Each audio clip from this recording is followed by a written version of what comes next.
All right, man, live and in full effect. Shout out to the NBA community. We are back at it with the best of seven sports talk. I'm your host, as always, Seven Mitchell, man. Appreciate you guys locking in and joining us on this Saturday afternoon. Y'all already know how we coming when it comes to the association. Join with me this afternoon. I know y'all familiar with my brother. We've seen him a couple times here on this platform. My brother, JJ Peters from Sports Town, is in the building. JJ, what's up, brother? Not much. Having a pretty good day. It's Saturday. Can't wait to get started. It was what a night last night for sure. So I had to hold you to your word, brother. The last time it's been a minute, and you said you was gonna come and visit once the season starts. So, we got a handful of games started. We got an in-season tournament that's been implemented. So I had to get you on the show just to chop it up with me for a few minutes to talk about what we've been witnessing. So I do again appreciate you so much for joining me this afternoon, fam. yeah, no problem. Thanks again for having me on. I can't wait to get started. And yeah, it was a pretty eventful night last night for sure. And ready to talk some hoops. Let's get into it, man. Let's start things off. We're going to start off with, of course, the in-season tournament. Day one went down last night. Now, just generally, JJ, what was some of your biggest takeaways from day one of this tournament? Well, number one, right away when I started watching last night, the courts definitely was a little different. Kind of caught me. I wasn't sure if I liked it at first, but then I saw Miami and Chicago's red. That was pretty It nice. grew on you. I'm Yeah, gonna be some of them are honest. hot. Some of them Yeah, are hot. Yes, yes. yeah. But anyways, that was pretty cool. I didn't expect that to happen. Number two is watching Denver and Dallas last night, especially. The Nuggets are just so good right now. It's going to be hard for any team to compete with them. I think I did see a few people thought Golden State was pretty good. I watched a little bit Really? of that. I just don't know if anybody can really compete with Denver at the moment, but definitely how good the Nuggets are. The Mavs aren't bad, but I think right now it's just going to be hard for any team to beat Denver. And then that was kind of what I really took away from from yesterday. It's pretty early, but I mean, the courts, Denver being pretty good. And of course, that thing with Golden State and Oklahoma City at the end. I didn't really necessarily agree with the call, but at the same time, I didn't think OKC was going to beat Golden State if they win into overtime. So, Oh but man, that was such a good game. We got a couple good finishes last night. I think it was like two or three, mm-hmm. close finishes in the in season tournament. I mean, like you said, the basketball courts, what they put out as far as visuals was definitely exciting. I think it still brought a level of confusion from the fans as well as the players because we still don't really understand this format, like the relevancy of it and the Mm-hmm. importance of it. What I took away from it last night, though, was guys were still locked in. They didn't.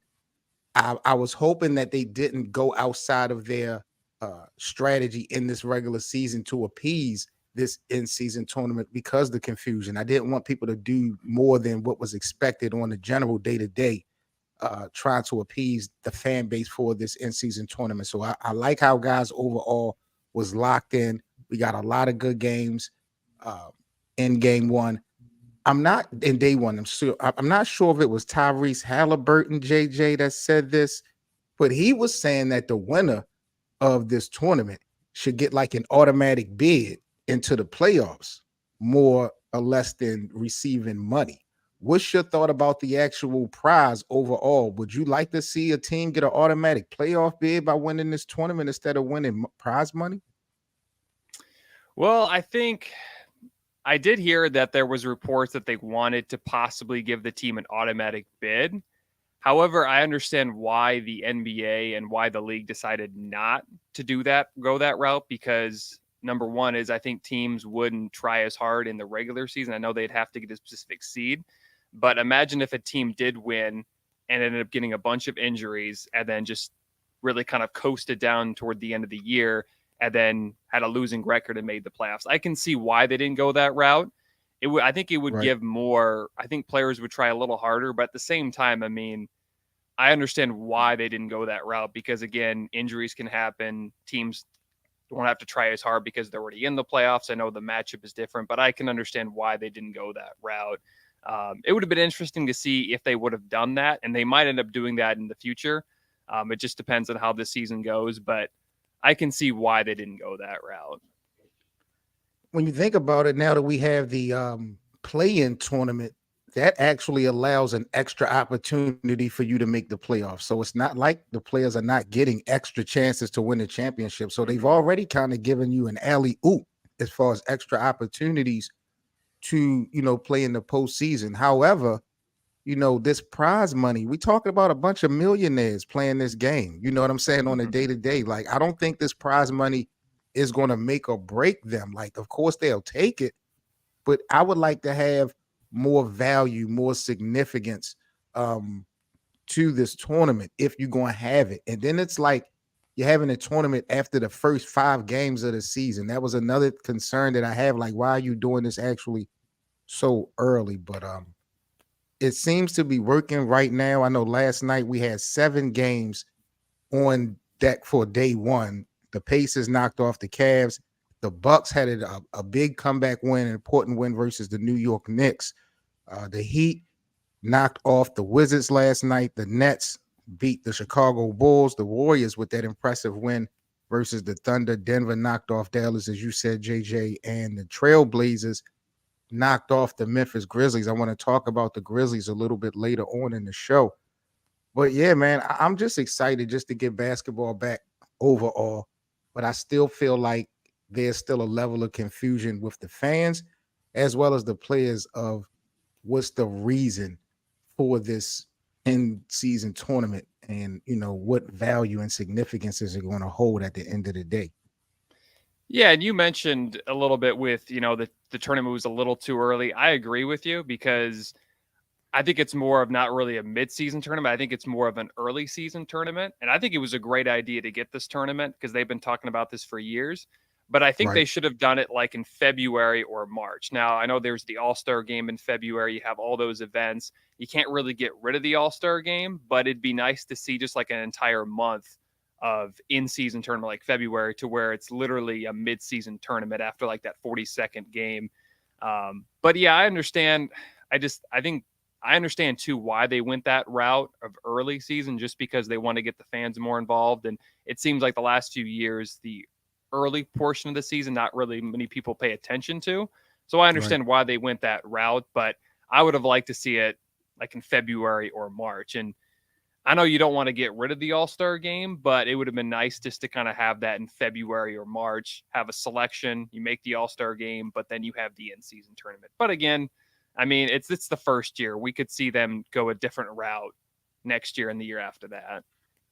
So, Now, I will say 2 names that have been talked about, as far as the beginning of this season, and I project to do pretty well in this in-season tournament. We're talking about potential rookie of the year candidates and Victor Wembanyama and Chet Holmgren. I want to talk to you for a second about Victor and Chet overall, just generally and basically. What's your thoughts on each of those players as far as the sample size of basketball that you've seen from those two? What's your impression on those guys?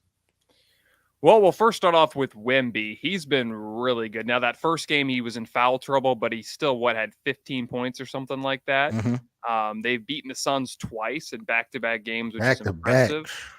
Very God. impressive, especially at Phoenix, which I thought was, again, impressive. Wemby is looking like the real deal. I don't know if he'll get selected the All-Star game this year because I was hearing some reports on that, but I just don't know if a rookie can make it. But he was been very impressive, and it's almost impossible for someone to go up against him or even play or even go up on defense. Like, his wingspan is 8 feet, so it'd probably It's be crazy. he's looking like the real deal. Now, Chet Holmgren is looking pretty good too. I thought last year he didn't play, but before last year, starting before his injury, I thought he could be a potential rookie of the year. But what he had 24 points last night. I'm looking, 24 points. So he was impressive as well. But I mean, these two players, they're going to be good for the next few years as long as they can stay healthy, which I don't think should be a problem. But they'll definitely be the face of the league in probably 2-3 years, and maybe already Wemby is the face of the league. But I mean, it's just been impressive to watch those two play. People will argue that Chet Holmgren, at least right now, excuse me, has a better supporting cast. Um, but he's also playing tougher competition right now. Hmm. Everybody will get to eventually play each other. But what I witnessed with Victor, what he did versus Kevin Durant and the Phoenix Suns in back-to-back games, like it was just total dominance. And he pretty much been showing that consistency level um, for this handful of games that we have seen so far. I've been very up on Victor Wembanyama. Even in the offseason, I projected him to lead this San Antonio team to the play-in tournament. I really feel like if things go well, for the San Antonio Spurs, if they play their cards right, I think Victor can give them guys an opportunity to get some playoff games going. And I'm really impressed with what I'm seeing from him. Of course, we got to deal with the size, and I think defenses will eventually start banging on him because it's so early. They're going to pretty much bring that physicality to him eventually. So it'd be interesting to see how he adjusts to that.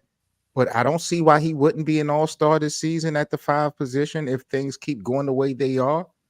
And rookie of the year, he's just so polarizing, bro. Like Chet Holmgren is definitely a great player. He got a good supporting cast. OKC may go further than San Antonio initially, but Wembanyama is box office. So Hmm. I think that's where it's going to separate as far as levels. I'm really liking both guys, but to me, Victor overall has been the most impressive in my eyes. Yeah, he has been, and he's been pretty much everything that people have hyped him up to be. Um, as long as he can stay healthy, which I don't think he has an injury or a history of injuries, which is nice to see. But as long as he can stay healthy, he's going to be hard to play against. And of course, the Spurs have had the history of big men, Tim Duncan, David Robinson. Now goes to Wemby. He finally gives the Spurs something to cheer about because the last few years have been kind of rough for the Spurs, and to bring in a guy like Wemby, I mean, yeah, you're right. I think they could make the playoffs. At first, before the year, I didn't think they could, but what I've been seeing lately, they could definitely make the postseason. At least the play-in tournament, giving Hmm. themselves a chance to win.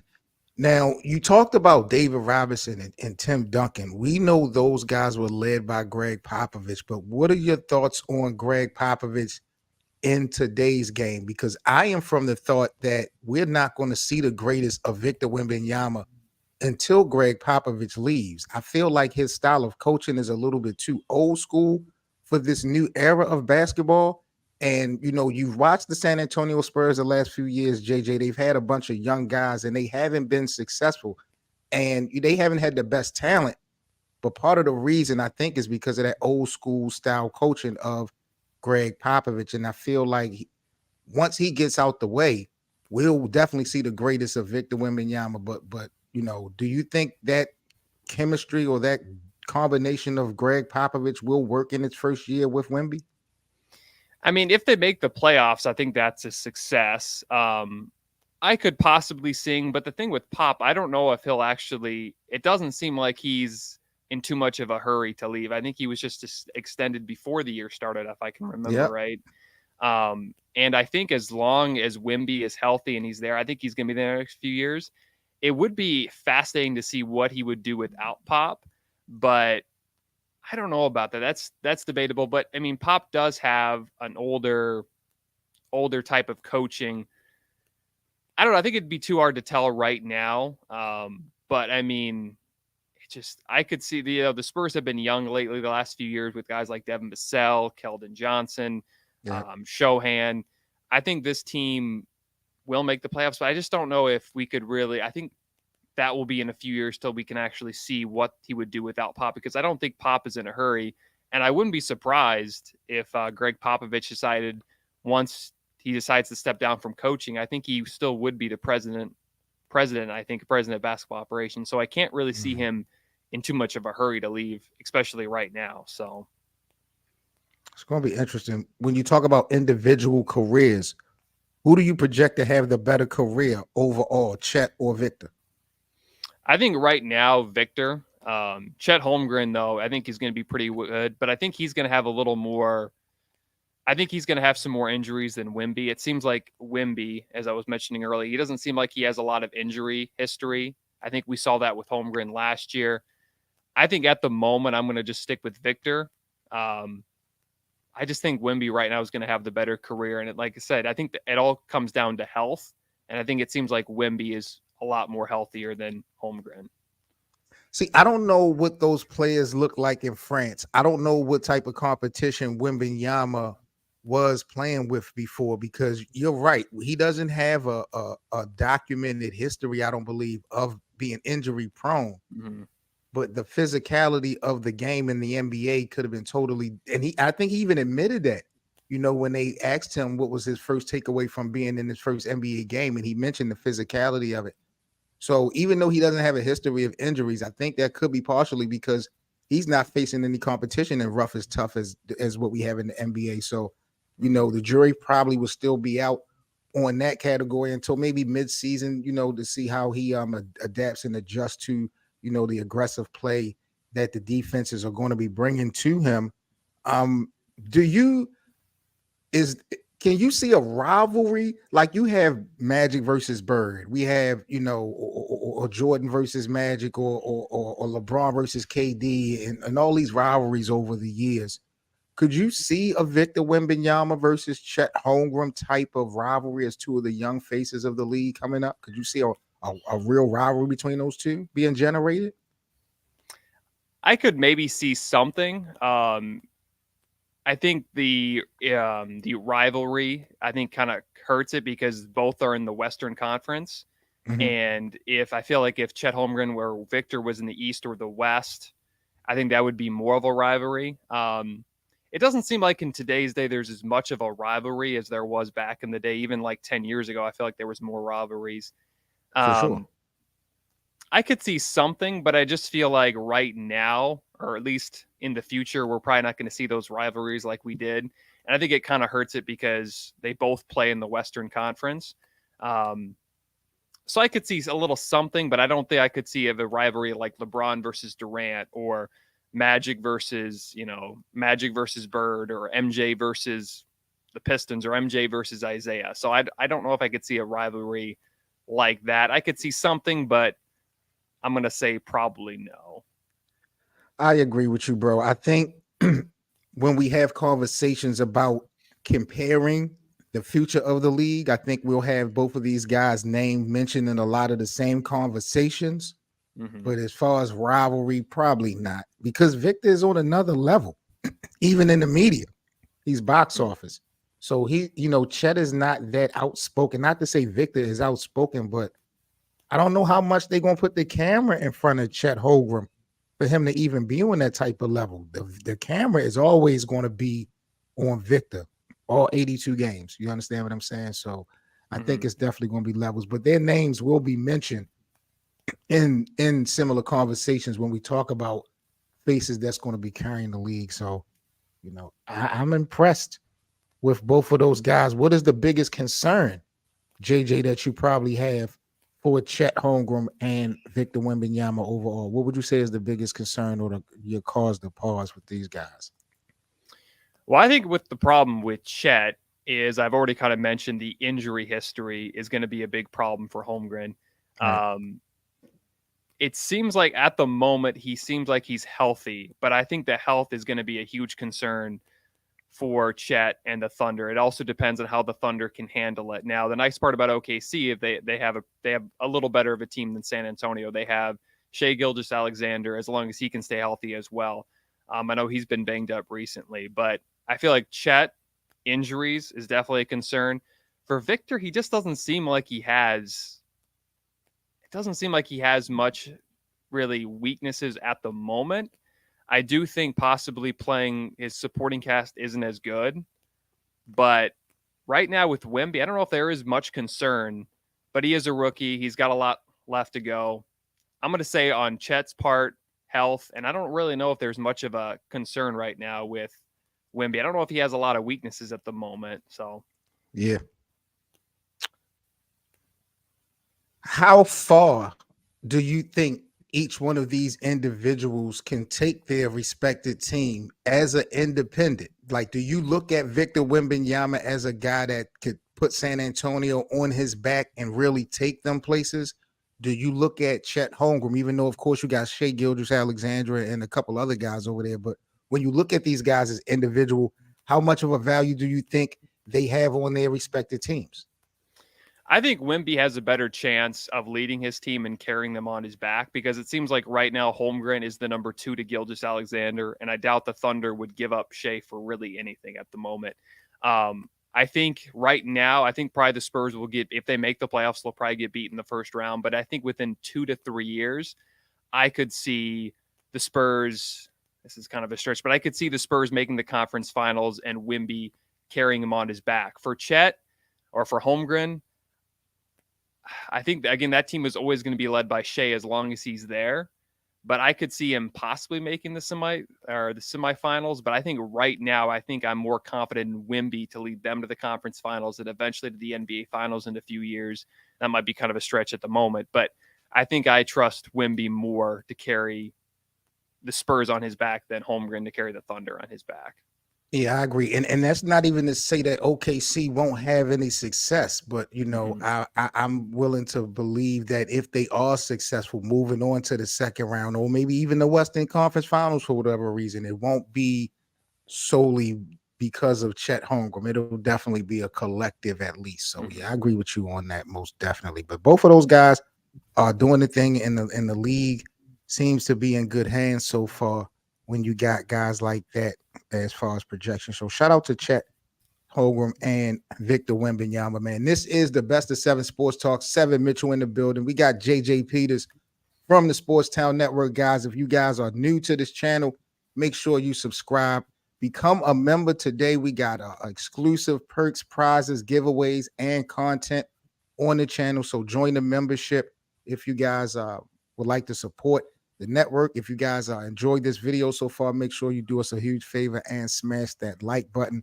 We're about to get into our next topic of today's live stream. JJ, before we do that, just give the people a heads up on what you got going on your platform and where they can follow you and all that other good stuff, bro. Yeah, just check me out at Sportstown or Sportstown Network. You can check me out on YouTube, TikTok, Instagram, Twitter, X. You can also, I have a website as well, sportstownnetwork.com. You can check out, I have merchandise, this hat I'm wearing, this jacket I'm wearing. You can actually get that on the website.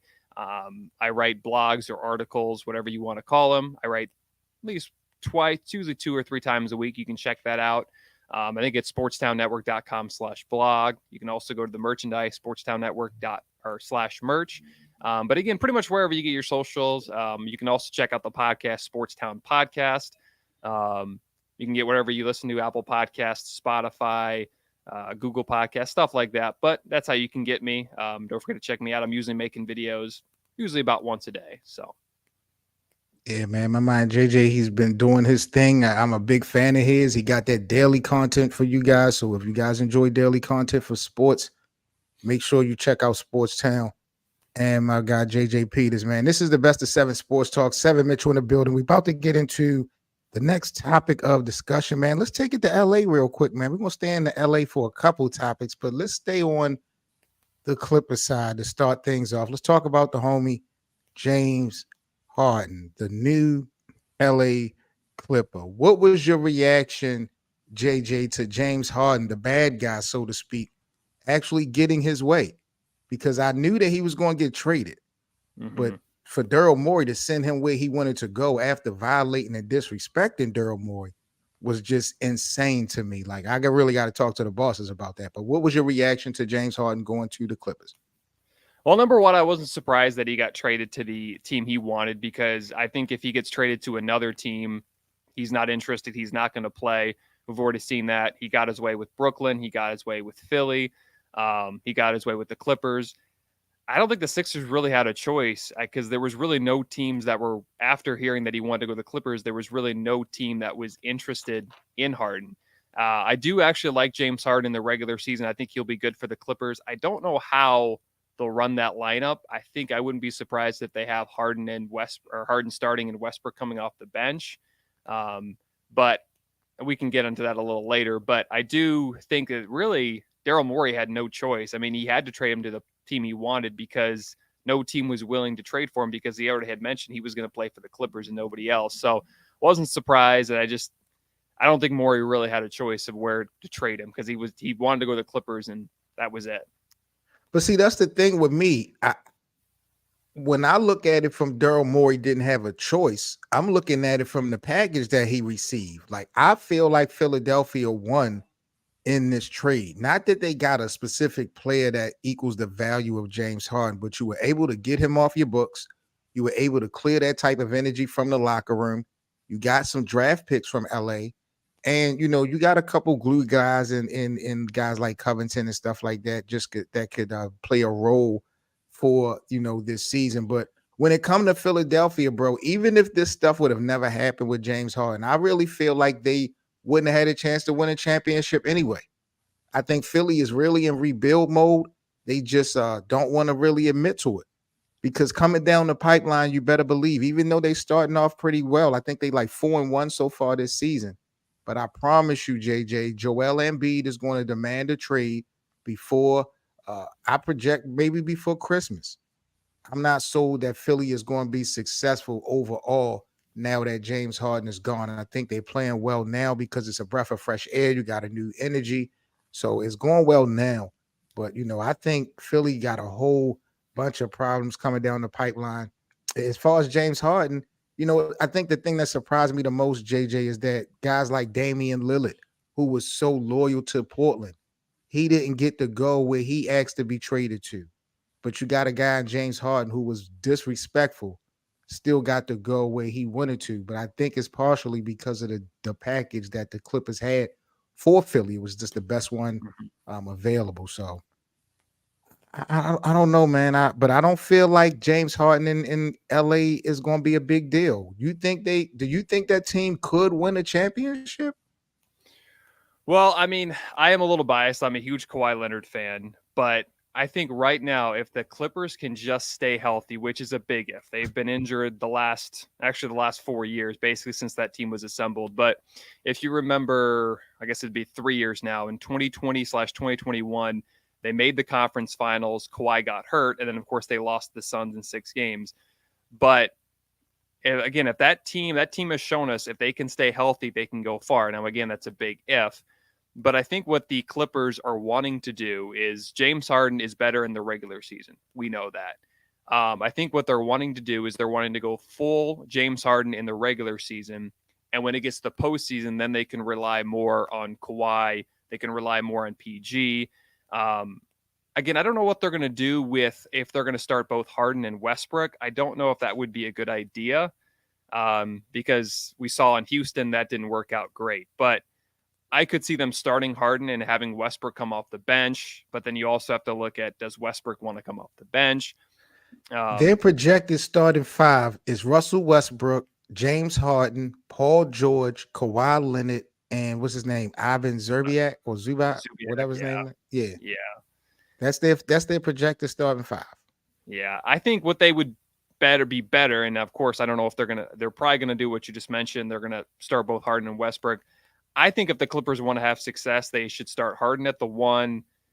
They'll probably put PG at the 2, Kawhi at the 3. Terrence Mann, once he comes back healthy, he'd be the 4. And then Zubac's at the 5. I could see them, and then having Westbrook, Norman Powell, Mason Plumlee, those guys come off the bench. But it does seem like they're going to start Westbrook, and I think they'd have more success if they started Harden and had Westbrook come off the bench. But we'll see what they do. But I do think if they can stay healthy, which is a big if, this team can go pretty far. But as we saw on Wednesday night between the Lakers and Clippers, that was a pretty good game. And I think we could be seeing that, at least 3 more times this year. And I'd love to see these two teams in the postseason because we just haven't got that, unfortunately. Did you see my man LeBron? Did you see my man LeBron James? Man, bro. I mean, you got Kawhi Leonard who had a good game. You got Paul George who had a good game that night. You got Anthony Davis who had a good game that night. And LeBron James at 39 years old in year 21 was the best player on the floor. I am just so overly impressed with LeBron. But I do got a couple questions for you about what you said about James Harden and the Clippers. Now, you said they should focus on letting James Harden off the leash for the regular season. Now, when you say that, are you talking scoring or facilitating? I'm talking about more of scoring now. Okay. Before we saw last year when he was facilitating, he led the league in assists. He almost averaged 11 assists per game last season. He Yep. played well, and then of course in the second half of the year in the postseason, they struggled and they got beat by Boston. But I think if you let Harden cook and get him in the regular season, this Clippers team can probably get to the 3 or 4 seed, because I don't know if anybody's better than Denver right now. They could get to like maybe the 3 seed and then have Kawhi and Paul George and even Russ come back in the postseason. Now, Russ was pretty good last year, but it was more of his defense that really helped the Clippers at least win a game last year against the Suns. But if you let Harden score, do his thing in the regular season, and then give it up to Kawhi and PG and have them do their thing in the postseason. So I like, if this was a video game, if this was 2K, I would be scared. As a Lakers fan, I would be concerned. I would have cause to pause, but this is real life. And I'm looking at a basketball team that has 4 ball dominant guys. None of these guys at my soul can play off the ball for a substantial amount of time. You have some of the most toxic personalities with Russell Westbrook and James Harden and the emotion of Paul George and Kawhi Leonard with this whole load management thing. Like, can Ty Lue really be able to control this? You know, people act like Ty Lue is such a proven great coach. Like, you got to remember, LeBron James quarterbacked the success of Ty Lue. Let's be honest. He didn't have to deal with these types of personalities in Cleveland that he has to deal right now under the bright lights of Los Angeles. It's do or die. And all of those guys, Kawhi Leonard, Paul George, James Harden, Russell Westbrook, all the free agents in the summer. All free agents this summer. So it's literally do or die right now for the Clippers. And I just don't see at all how in the hell this is going to work, bro. It's just too many ball dominant guys. It's just, this doesn't make sense to me, bro. It really doesn't. But yeah. Now, yeah, in history, it has shown that this probably won't work. But with this whole situation with Harden, with Kawhi, with PG, with Westbrook, it's either going to go really good or it's going to go really bad. Really And bad. I think the Clippers really had no choice, because this is, as you mentioned, Kawhi is a free agent if he opts out. I think PG is also a free agent. It's going to be interesting to see. I think Westbrook's also has a player option, because I think it was a 2-year deal he signed. But all four of them could possibly be gone this summer. So it's either do or die, as you mentioned. I think it's going to either go really good and really bad. And the Clippers were like, you know what? We're just going to try something and see if it works. And if not, now they're in that new arena next year, which should be interesting, but we'll see what happens. It's either going to go really good or it's going to go really bad.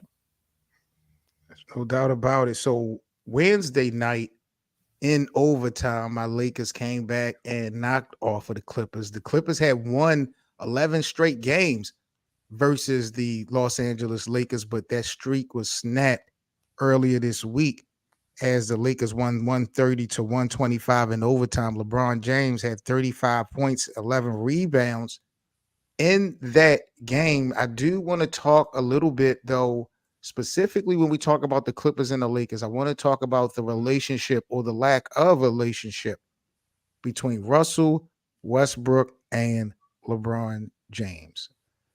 So I don't know if you've really been peeping what the hell's been going on. And I respect anybody who doesn't be fake and phony, but did you see how Russell Westbrook stood away from LeBron at the beginning of their game when LeBron was showing love and shaking everybody in the Clippers' hand for the pregame before the game started? Did you get a chance to see that footage? Actually, I didn't get to see that. This is kind of the first time I heard about that, but I think right now with Westbrook and LeBron, I think they're still kind of, I think Westbrook still has a thing for against LeBron because of what happened. I actually didn't see that, but I still think there's probably a little bit of a rivalry between maybe Westbrook and LeBron. I just think that Westbrook's probably still ticked off of what happened with the Lakers, and that was definitely not his best tenure, but I'm not really surprised that happened between Westbrook and LeBron. In hindsight, when you look at what happened, like who do you feel like slighted who the most? Do you feel like LeBron disappointed Russell more or Russell disappointed LeBron more? Like, who should be madder in that relationship? Well, I do remember when they made the move for Russell Westbrook. I didn't really think it was a great fit, but at the time the Lakers needed a point guard, and Westbrook had a pretty good year with the Wizards. He kind of had an underrated year. I remember that was it 20/2021 or something like that.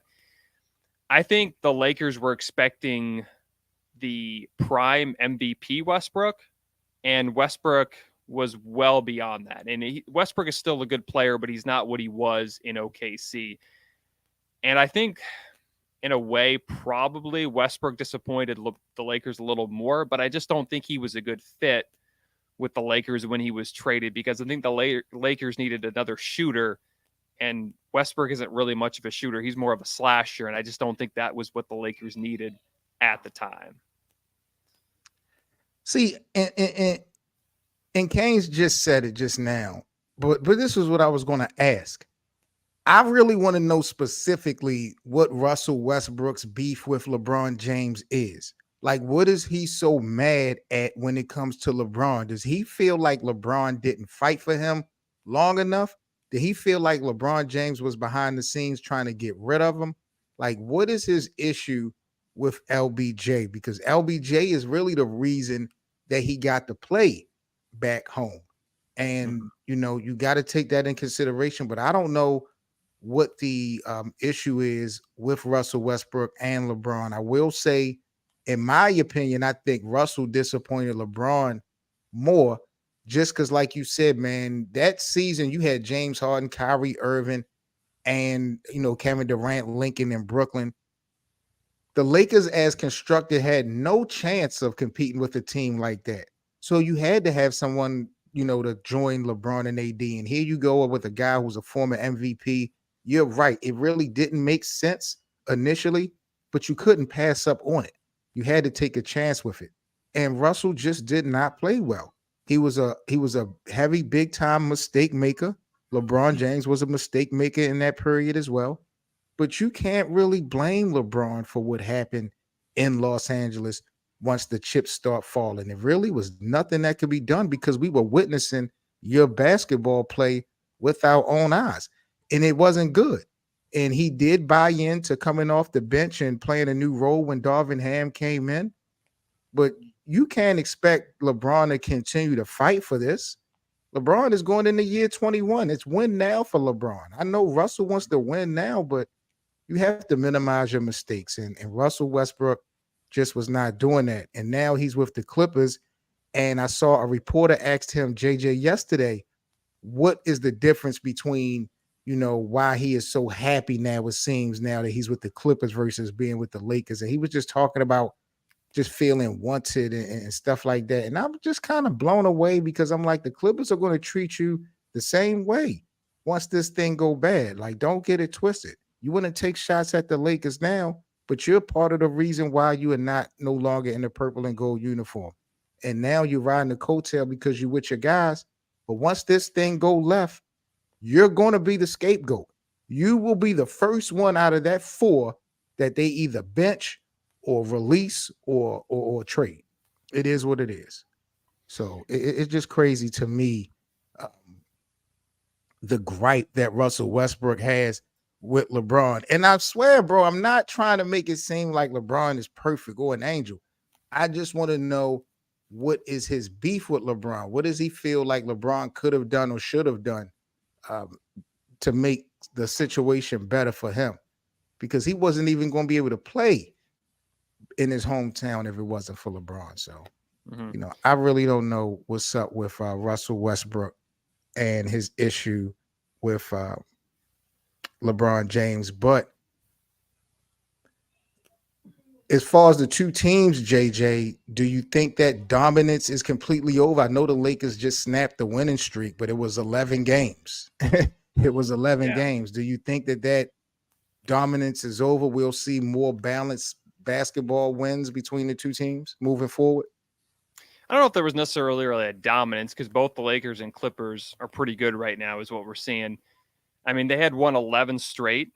But the thing about this whole thing is we really haven't seen enough of LeBron versus Kawhi. I think when he came to the Clippers and when LeBron went to the Lakers, it seems like the injuries have always been kind of the problem. When Kawhi plays, LeBron's out. When LeBron plays, or when LeBron plays, Kawhi's out. So I don't know if there was necessarily a dominance. I do think there's a little more balance, but I honestly think the Clippers still have the edge on the Lakers in the regular season. But again, we still haven't seen the postseason yet. We still haven't seen them squared off, and I would really like to see that. I don't know if we'll see that this year, but I don't know if there's really a dominance. But I do think the Clippers still have the edge a little bit on the Lakers at the moment. So, Word. JJ, what's your thoughts on the Memphis Grizzlies? They lost Ja Morant. He's currently suspended. They are now the only winless team in the NBA. This is a team that has been projected to be one of the more uprising teams in the NBA. They now have Marcus Smart, but they have yet to win a game, and Ja Morant is still suspended. What's your reaction to Memphis struggling so early in the season? well, I mean, you just mentioned it. No Ja Morant. They also don't have Steven Adams. They also don't have Brandon Clark. Injuries have been a huge factor for the Grizzlies. I just think without Ja Morant, the Grizzlies aren't as good. I mean, he's suspended for another 19 more games because right now I'm looking at the Grizzlies. They're 0-6. I just think without Ja Morant, this team isn't the same. Now, I think they won a playoff game last year without Morant, but I still think without Ja Morant, this team isn't as good. And I think at the same time, I mean, you also play in a Western Conference that's just completely stacked. So the Grizzlies just, once they get Ja Morant, they need to go all in because right now it seems like, even though it's very early in the season, they need Ja Morant to come back because if they don't have Morant or if he's not as good as he was the previous years, they're in trouble because, I mean, the Western Conference is just loaded. I think, karma is a bitch. And if you ask me, Memphis is getting a ton of it. They were so pressed. They were so gung ho last season on penalizing Ja Morant. They were laying down penalties on Ja Morant before the NBA even did investigations. They were so quick to try to appease public relations and get ahead of stories and making their face of the league look bad. And they won some games without Ja Morant. But now they are definitely feeling it. And I thought bringing in Marcus Smart, I thought that the Memphis Grizzlies was going to have a story of 2 seasons. I thought they were going to have a little bit of early success. They got rid of Dylan Brooks. So I thought that immaturity was gone. I thought, you have a defensive player of the year in Jaren Jackson Jr. And I'm thinking that these guys were going to play decent for the start. Once Ja Morant came back, how were they going to adjust to his return? So I thought it was going to be a story of 2 seasons from that standpoint for the Memphis Grizzlies. I did not expect them to start off 0-5 to start this season off. And these are not even games to me that gives me like, okay, they still are competing. These are close losses. They just don't look good at all. Like they are far, far away from that team we've seen threatening Golden State in the past or the team that was in the playoffs. So I'm just totally shocked at the demise of the Memphis Grizzlies. And I don't think it's going to get any better because Ja Morant comes back, because Ja Morant got to feel like this team stabbed him in his back. I don't know how long he would want to stay in Memphis. That's going to be another story we're going to talk about coming down the pipeline. And then I'm expecting in the next couple months. Mm-hmm.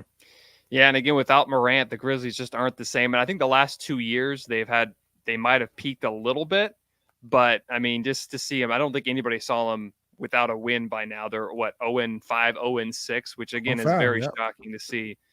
And I think it's just been, again, without Morant, losing Steven Adams was pretty significant, but not as much as Ja Morant. And I think without your star player, you're not going to be the same, especially in a loaded Western Conference. Last thing for you, JJ, before we get up out of here, brother. Best in the West, beast in the East. Right now, it's only a small handful of games. I know this, but when you look at what we've witnessed so far, who is the best team in the Western Conference in your opinion? And who is the best team in the Eastern Conference right now in your opinion?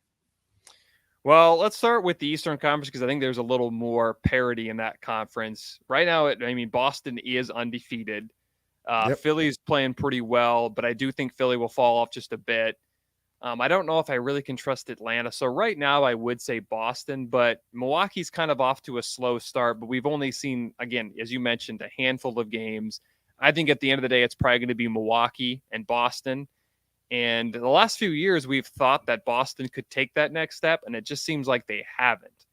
And at the end of the day, I do like Milwaukee, but right now I'm just going to go ahead and say Boston. But with Milwaukee, let me ask you this before you go to the next conference. What is it that impresses you the most about Milwaukee? Because I don't think it's going to work. Well, I mean, number one, you have Giannis, a two-time MVP. You also brought in Damian Lillard. I know there was a lot of Bucks fans that liked it, but they weren't a fan of losing Drew Holiday. And I understand Holiday is a better defender than Lillard, but Lillard for once actually gets to be on, I shouldn't say for once, because he had some decent teams with Portland, but he now gets to be on a team that is really good. Now, he's not going to be the focal point. It's definitely still going to be Giannis. But I think when you got like Giannis, you got Lillard, you have Middleton, Lopez is a good player. All those players, it's just going to be, I think eventually it will work. And I think Boston's going to make it, going to win the whole thing in the East. I know it's very early, but I just like Milwaukee is just so good right now. You got Lillard, Giannis, and I think for once, Giannis can actually be, or not Giannis, Lillard can be on a really good team, and he doesn't necessarily have to, play a really good game just to win. So I just like Milwaukee. I don't know, man. I gotta see it. We're dealing with variables that's unseen before. Mm-hmm. Giannis have never played with a guy of Damian Lillard's caliber, and Giannis has already won. Damian Lillard has never played with someone of Giannis's caliber, and Damian hasn't won, but Damian is in his prime, and Damian Lillard feels like he's the best point guard right now. I know he'll say whatever he want to say in the media when it comes to these interviews. I am not sold, JJ, that Damian Lillard is willing to play Robin for 82 games in Milwaukee. And you can sit up there and tell me, well, Giannis already admitted that he will defer to Damian Lillard. I think all of that is tongue in cheek. Giannis, even though he says he doesn't want to be a face of the league, Giannis is a superstar in the NBA who really haven't even reached his prime yet. Mm-hmm. You're not going to have somebody of that caliber, of that stature, deferring to someone for a substantial amount, especially deferring to someone who hasn't won a championship yet. Mm-hmm. So I think they are saying all the right things in the media right now, but I'm not sold that Damian Lillard is going to want to be Robin, or that these guys are not going to have any type of confusion or friction once we get 50, 60, 70 games in about who's going to end these games. And then you're dealing with a first-year head coach that's unproven. Your third wheel in Chris Middleton. He's injury prone, even though he's an all-star. You lost a lot of defensive presence in Drew Holiday that you're not going to get from Damian Lillard, even though on the flip side, you can't get the offensive firepower from Drew that you get from Dame. Dame had the game winner last night. So it worked out well in certain aspects, but you look at the other night, Dame had a horrible first half, like 0 points. He couldn't hit anything. So, it's just going to be a roller coaster ride. I don't think it's going to be a cakewalk just because of the names on the jersey, bro. Chemistry, I think, means a lot. And that's the biggest thing with me when it comes to Milwaukee. I too feel like Boston right now might be the beast in the East. If Atlanta could get a big man, bro, I would like Atlanta. Mm-hmm. But that's my thoughts on the East. What about the Western Conference? Who do you feel like is the best in the West, JJ? Well, the West is loaded, and for the most part, I was somewhat impressed by how Dallas has performed this year. A lot of people didn't expect Dallas to be this good, but again, we've only seen a handful of games.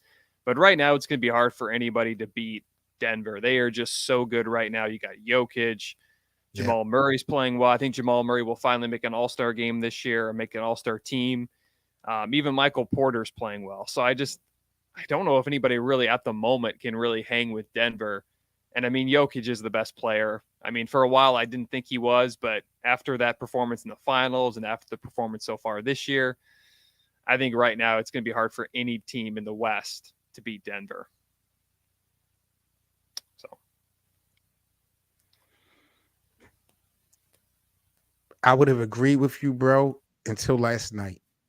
And I hate to say it because I am a Lakers fan. But you said it at the beginning of the show. Golden State to me is the best team in the Western Conference, bro. I'm sorry. Right now, today, I'm putting Golden State over the Denver Nuggets. I really am. I know they got identical records right now, but I feel like if they had to face each other right now in a 7-game series, the way they are playing right now, Steph, Clay, Steve Kerr, Chris Paul, Jonathan Kuminga, it's just I think they would give Denver a serious run for their money and their experience. I'm sorry, bro. I think Golden State right now is the best team in the Western Conference, even above the defending champions. Yeah. Well, Golden State is pretty good right now, and I think too.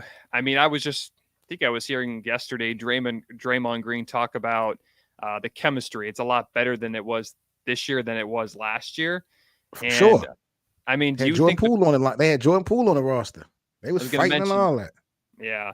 Do you think the loss of Jordan Poole is better for the Warriors, or just trading him off? I, Me, honestly, personally, it was a move that had to be done. Mm-hmm. But Golden State, like I'm always of the thought that Draymond Green is the real problem in Golden State. I know they're not looking to get rid of him at all, and people can sit up there and preach to the choir on how valuable and how he's the heart of that team. But I honestly feel like Golden State lost out on 1 to 2 more rings because of this guy alone. Alienating Kevin Durant, alienating Jordan Poole. Like this guy has caused some success to the Golden State Warriors, and he did. Jordan Poole and them did win a championship, but I'm feeling like Draymond Green is really the problem at the end of the day. But the Jordan Poole move, it was just something that they had to do. Yeah, I mean they got Chris Paul, and he's looking pretty good right now. I'm still a little shocked to see Chris Paul in a Warriors uniform. I never thought I would see that, especially during his Clipper days. But So, is working because he's winning. But mm-hmm. if they start losing, I'm watching Chris Paul. I want to know if he's going to start complaining, if he's going to feel like he could play more of a role. It's gonna be interesting to see because Klay Thompson is playing pretty good. He had the game winner the other night. So Mm-hmm. Steph had the game winner last night. Klay had the game winner the other night. Those guys are gelling. Those guys are playing well. Right now they are 5-1, tied with Denver for the best record in the Western Conference. So Mm-hmm. yeah, Golden State right now looking good to me right now. Yeah, I can't disagree. I mean, a 4-1 record, looking pretty good right now. I mean, the 5-1 Warriors. now. 5-1 Oh, now. yeah, you're right. I forgot about Yeah. that. So Yeah. I wouldn't be surprised, but it's going to be fun to see Golden State and Denver play because I don't think they've played. Yeah, they haven't played yet. I can't wait to see that matchup. It's gonna be a good one, man. I'm so excited about this upcoming NBA season, man. It's gonna be exciting. We got some great basketball so far, so I expect to see much more. But we are about to sign off here at the Best of Seven, man. I got my guy JJ Peters again from Sportstown joining me. Make sure y'all follow him everywhere on social media, man. And if you guys are new to this channel, you can scan the QR code, smash that like button on the video, subscribe to the channel. And if you enjoy daily content and if you would like to support the Best of Seven, join our membership here on our YouTube channel. We got exclusive videos and contents that only members get to see. We also have perks, prizes, merchandise discount. We got a lot going on for our members. So join the membership. JJ, brother, I appreciate you again for joining me this afternoon. You got any final thoughts before we sign off, family? Nope. Pretty much the only thing I can say is it's been fun to watch the NBA so far, and it's gonna be a fun season. That's for sure. Man, I want to have I really want to do this maybe all-star time during the all-star break, but everyone that's in our group chat that we have, I really want to get all you fellas together and let's have a round table show or some type of uh panel show. So hopefully we can put that together in the next coming months and we can all get together and do some shows. All right, I'm definitely down. Can't wait, and just whenever you can, just let me know. I'll let you know. All right, people, y'all stay safe. Enjoy this weekend. I am Seven Mitchell with the Best of Seven Sports Talk. Just a quick reminder, I am live tomorrow on the Players Choice channel with another episode of Lakerland. We're live at 1 p.m. Eastern. So make sure y'all go over to Players Choice and join us tomorrow for our 2-hour show. Subscribe again to this channel, Best of Seven Sports Talk. Follow my brother JJ Peters on all social media outlets at Sportstown. And I am out, everybody. Y'all stay safe. Appreciate you guys for joining us. And we are out. Peace.